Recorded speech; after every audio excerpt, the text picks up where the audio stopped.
Welcome to the Man Cave Podcast with Dan Casper.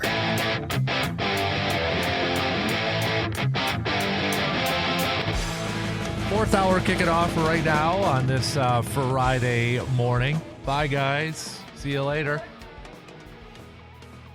The whole family coming to saying happy birthday to Mr. Brandon Berg.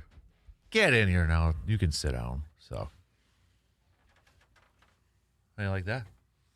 That was cool. That was nice of them to do that for you. It was very nice of them to do that. Very nice of them to do that for you. It was. And you turned them down for lunch. How dare you? You don't eat lunch at 10:30 a.m. I could, actually, if it was a good one. So, but no, that was cool. Big thanks to your family for stopping by. So, I knew about this a couple weeks ago, to be honest. A couple weeks ago, geez. I did. It's been in the works for a while. Mm-hmm. They've been planning it, man. And are you proud of me? I kept it a secret. So. Yeah. Just think how much funner it would have been if I would have been getting my head shaved at the same time. I know. I did think about that. Yeah. We could have been outside because it looks like it's a gorgeous It's actually day. pretty nice. Yeah, it's a pretty solid day out. Looks like a very gorgeous day. So Yeah, I could have. We don't need to go down that. No, we don't. So, all right. Shall we do some local sports roundup brought to you by our good friends from Carpet City Flooring Center, Brandon? Let's do it. Let's do it. So let's start off. Well, we were out last Friday, so let's kind of maybe give 8-player football a quick look because we're in the second round of that right now. So Yep. kind of looking at some of the matchups around here. I mean, McDonald, Gilman, are those teams still? Yep, those are kind of the big ones. I mean, tonight McDonald's hosting Clayton at DeRay Field. That's where I will be. Elsewhere, you got Gilman hosting Owen Withee, rematch of their game from the opener. Mm-hmm. Gilman, a top seed there. The winner from that one will take on either Hurley or North Crawford. The winner between McDonald and Clay will take on either top seed Flambeau or Frederick. So, yeah, we are in the second round there. They got going last Saturday, so they played games all, had a kind of a shotgun start last Saturday afternoon. So, but yeah, that's into the second round. And I mean, those games are on Fridays, the next few rounds, and then the championship game is Saturday. Now, have they decided where state's going to be? Yep, it's at Wisconsin Rapids. Okay. And the last few years, they've pretty consistently had it there. Obviously, the first few years, they had an actual state tournament for 8-player football. It was 1 year in Chippewa, 1 year in Stanley. But that's kind of looked at, and it's they've established that, I think for the time. Kind of the center of the state sort of thing. Kind of. And as the sport has grown, you've got more teams from different parts of the state. Like, it was a little bit different then when pretty much 8-player football was just all northern half of the state. Mm-hmm. So it wouldn't make any sense to go to Wisconsin Rapids if generally you had northern schools playing. Mm-hmm. But obviously that's a little bit different now. So, yeah, that's coming up, and that'll be, I believe it's the day after the semifinals for 11-player. So they don't get that, on the same week. Right. Or the same time, so. Right. So we got that, and then it all starts for 11-player football. Yeah, tonight. I mean, so. Obviously a very busy slate. I mean, starting in Division I, you got Chippewa Falls as the 8th seed. They used their big win over Menominee last week to kind of help springboard them from the outside into the postseason. Now, I was going to ask you, was that win what helped get them in there? And they got some help elsewhere with some with some teams losing. I think most notably probably Stevens Point losing to Marshfield. Mm-hmm. But there were some other ones in there too. River Falls beating Wausau West kind of helped them a little bit too. But that's a Chippewa Falls team that now they go to play top seed Waunakee. Unbeaten, won the Badger Large Conference during the regular season, but it's a Chippewa Falls team that's playing with a lot of confidence right now. They've won 3 of their last 4. Big win over Everest a couple weeks ago. That was kind of another really good resume builder for them. And, kind of after last year where they went on the road down to Middleton and, led that game pretty much the whole way before losing to a really good Middleton team. I mean, this is a, Chippewa team talking with, Coach Chuck Rakovich that said that they kind of felt like last year they really had an opportunity there and just didn't happen. But this is a team that would not surprise me, even if it's a 1-8 matchup, for Chippewa to go down there and put up a really competitive effort. I mean, they've played a lot of really good teams. They've played, I think it's 6 playoff teams. The teams they've lost to have a combined record of, I think it's 35-10. Oh, geez, okay. And those are all games that they were in the second half. So, that's going to certainly be a heck of a challenge. Waunakee's got a lot of college-bound players, but I think that's a Chippewa team, especially the way they play. You don't see a lot of double wing teams in larger schools in the southern part of the state. So I think that was kind of when they were able to jump up on Middleton. It's just one of those things that you can see the video and stuff about it, but it's tough to really experience until you actually see it. Right. So, I mean, that would not surprise me at all to see Chippewa go down there and put up a really strong competitive effort against a really good Middleton team. In that same region, you got Hudson as the 3 seed. They'll be hosting Sun Prairie East. So then jumping into Division II, obviously there's some really good Big Rivers teams in there. River Falls hosts Beaver Dam.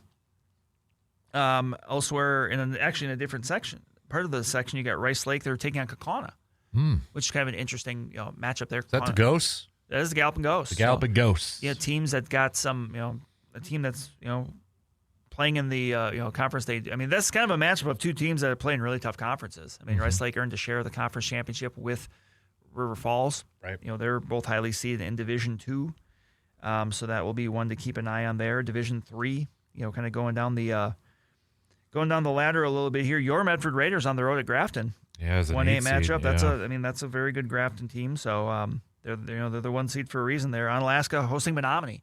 Menominee is a team that a bit like Chippewa, where they played some really darn good teams in that conference, and they're just kind of talking with Coach Mike Sins after the game last week. You figured to be in the playoffs, but you just didn't know where. But he just kind of mentioned they're kind of embracing it as just kind of like a fresh start. Because that's a team that's put up some competitive efforts too, but it's also been really banged up. But playing the teams they do in the Big River is now, and they're the biggest team in Division III. They're right on that line, but a couple of the success factor teams have moved up from D3 to 2, like a Rice Lake, moves them down. And that's a team that that's used to playing Division I and Division II teams. Now they're and look, on Alaska's no slouch. Obviously, right. That's a very good team for the Mississippi Valley, but that's an interesting matchup there in Division III. So in jumping into Division IV, kind of something I didn't know this until I actually seen it with our friends from WAU with Altoona, hosting Seymour. Said that's their first ever home playoff game, which is very interesting. Altoona's had a really solid year in the Middle Border. Mm-hmm. They've got Seymour coming to town tonight. I have no doubt that Fuzzy Thurston Field will be hopping for that one. But otherwise, looking around Osceola Ellsworth, that's a Middle Border rematch. Jumping into Division V, and I'm just trying to go down the ladder here because I want to make sure we chat up everybody. But Durand, Arkansas, they're on the road at River Valley.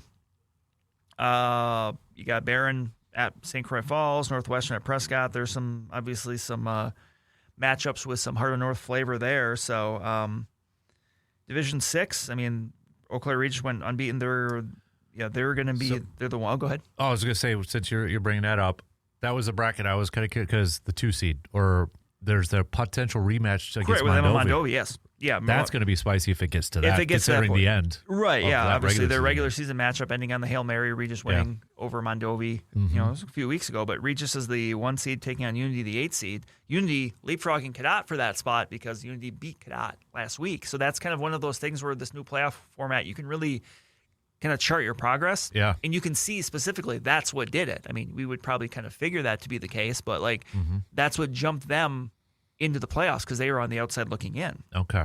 But so it could have been Regis Cadott. It could have.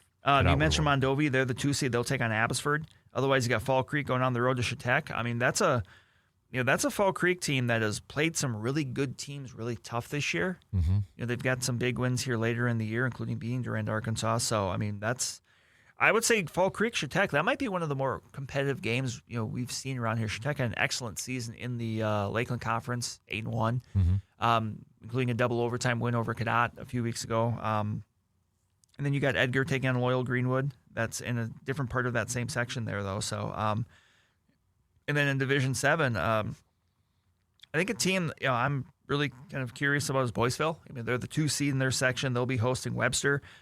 Cochran Fountain City, the 1 seed in that same area, they'll be taking on Wisconsin Rapids Assumption. Dunn St. Croix rematch with Spring Valley Greenwood and Glenwood City, Pepinalma, Turtle Lake. Pepinalma every year is always solid, right in the mix there. That's a good team. So, all those teams together. Also, you got Blair Taylor or Levistrom. That's a Dairyland rematch too. So you got some of these. You do have some rematches in here for conference foes, and those are always interesting because you see each other during the regular season. How do you kind of change it up a little bit if you can for the postseason? That's actually something I had a bit of a conversation with Robin Rosemeyer about because, with Gilman and Owen Withy for A player, Coach Rosemeyer with Gilman, Coach Terry Lauby with Owen Withy, they've been coaching against each other for a couple decades. Ever since Rosemeyer really took over Gilman in 2005, and even before that he was an assistant, and Lauby's been Owen Withy a lot longer than that. When you have two teams that are so distinct in what they do, how do you match up for something like that where okay, they have a pretty good idea what we're going to do, but we also have a pretty good idea how they're going to do. But at the same time, if what you do works, you don't want to change too much up. Mm-hmm. It's kind of a fine line you got to walk there. So. Right. You mentioned Boyceville. Is this? No, correct me. Boyceville was the team last year really close? Yes, they had just kind of got upended at the end in the game to go to state against Edgar, who ended up winning state. And they bring back pretty much their entire team. Mm-hmm. And that's just a Boyceville team that I think this is kind of the year they've been building towards. Gotcha. They have a lot of kids that played when they were younger. Quarterback Carson Romeo, I believe, is a 4-year starter. I mean, he's it's the quintessential small school team where you've got kids that do a little bit of everything. I mean, he's a quarterback. I think he's a defensive back. He returns kicks. You just kind of lean on those guys that, do that. And this is just kind of a year, I think, not just that team, but that community has kind of been really building towards. They've had success in other sports and won a baseball championship a few years ago. But, this is, I think this is now the time that they've really been kind of like, okay, this is the time to really kind of put it all together. Right. But it's not going to be easy. You got a really good Cochran Fountain City team. That's the 1 seed in that section. So that could be a matchup a few levels down the road when we get there. But, it's a fun time of year, and it goes quick. I mean, we've talked about how not that long ago we were talking about the first day of practice. Now it's the playoffs. So right, exactly. All right, so that's football. We got regional finals coming up for volleyball. Yep, tomorrow night. You got you mentioned all 4 of the Eau Claire schools are in action. Eau Claire North's going to be at River Falls. That's an 8-1 matchup. They'll take on the winner of either Chippewa Falls or New Richmond. Okay. Those are a couple of Big Rivers teams that won last night. Eau Claire Memorial picked up the win over Wausau West. They'll be going to Hudson to take on the 2 seed, 2-7 matchup. A lot of familiarity. A lot of familiarity with these matchups. And then the other matchup in that section is Stevens Point and Marshfield. So a couple of Wisconsin Valley schools. So there's a lot of that there. So you go into Division II, Rice Lake, the top seed. They'll have St. Croix Central. Other half of that, you got Osceola and St. Croix Falls. Again, they're Rice Lake, very talented team playing Division I schools all year. I mean, that's a Rice Lake team that's got some athleticism. So, Division III, you've got Barron and Stanley Boyd. They're the 1 seeds. They won last night, so they'll be taking on Barron's got Northwestern. Stanley Boyd's got Stratford. Top half of that region, Bloomer. Picking up a win last night over Fall Creek, and that's a Bloomer team that's really been kind of surging a little bit here the last couple weeks. I mean, they're going to go on the road to Unity, but that's a Bloomer team that's kind of I would say maybe a little bit under the radar. I mean, only 3 years ago that they were at state, but a new group here, a lot of seniors on that team. That would not surprise me to see, Bloomer as a team that kind of goes on the road, maybe has something for Unity there. The winner there gets either Grantsburg or Elk Mound. Mm-hmm. Elk Mound in their first season in the Western Clover Belt, they're a 4 seed. They beat Arcadia last night, so they've got Grantsburg, who's always got a great volleyball program. So that's going to be one I think you got to really keep a close eye at. Division IV, it's if you could give an award to one section, or half of a section being kind of the quote unquote section of death, I might give this for Division IV, because your top 5 seeded teams in the McDonald, Regis, Edgar, Marshfield, Columbus, and Cadott part, they were all ranked, I think, 8th or better in the final coaches poll. So you had 5 of the 8 top ranked teams in Division IV all in the same section, and that's just how it happens. I mean. But you've got McDonald and Columbus in one half, and Edgar and Regis in the other after they won. Columbus outlasted Cadott to get that win. A great year for the Hornets. That just kind of a tough ending for them. But I mean, they've got a lot of young talent there. That's a Cadott program. I think that's going to be around here these next couple years. So, and then the top half of that section, you've got Clear Lake, Spring Valley, Shell Lake, and Webster. Next Saturday is a week from tomorrow is going to be the sectional final. So obviously we'll have a much clearer picture of kind of who's there. When we talk next week, and then in Division V, you've got New Auburn picking up a win over Clayton last night. They'll go to play Prairie Farm, state-ranked team. New Auburn's, they won. They recently finished off their first conference championship in nearly 40 years. It's 1986. Jeez. So now they're looking. I mean, I think it's been even longer since they won a regional. So I mean, they're gonna have to earn it. They go to Prairie Farm, who's a state-ranked, really solid team, and then the top half there, you see either Turtle Lake or Frederick. So on the bottom half, you got Rib Lake and Winter. Rib Lake knocked off Lake Holcomb last night. You mentioned, the Eau Claire schools. Eau Claire Romaniel last night picks up the win over Greenwood. They got Owen Withy in their regional championship game tomorrow night. Okay. And then the top half of that, Wausau Newman, who's always in the mix there, and then Athens. So, I mean, it's a really fun time of year, and it just comes so rapid fire. Mm-hmm. And I know soccer we got going on still too. Yeah, we got it's the same thing. You got regional finals. I believe a lot of those are tomorrow afternoon. Mm-hmm. So I mean, obviously, some of the notable ones around here. I think when you're talking immediately in this area for soccer, you're starting with Eau Claire Memorial. They're going to be taking on Holman after Holman knocked off Superior upset, 6-3 upset. So that game is tomorrow afternoon at 4 o'clock, actually, at Memorial. So Okay. they'll face the winner of either Hudson or Spash. Kind of looking a little bit at the rest of the way. Some other, Big Rivers teams still in the mix. New Richmond's a top seed in Division II. They got Marshfield. River Falls knocked off Altoona Fall Creek, so they're in penalty kick. So they'll go on the road again to face Wausau East. But in Division III, Somerset, top seed going on. Rice Lake, they're the 2 seed. They'll be taking on St. Croix Central. Kind of some of the things we mentioned about Rice Lake and volleyball. You can also talk about with Rice Lake and soccer as well. And then Division IV.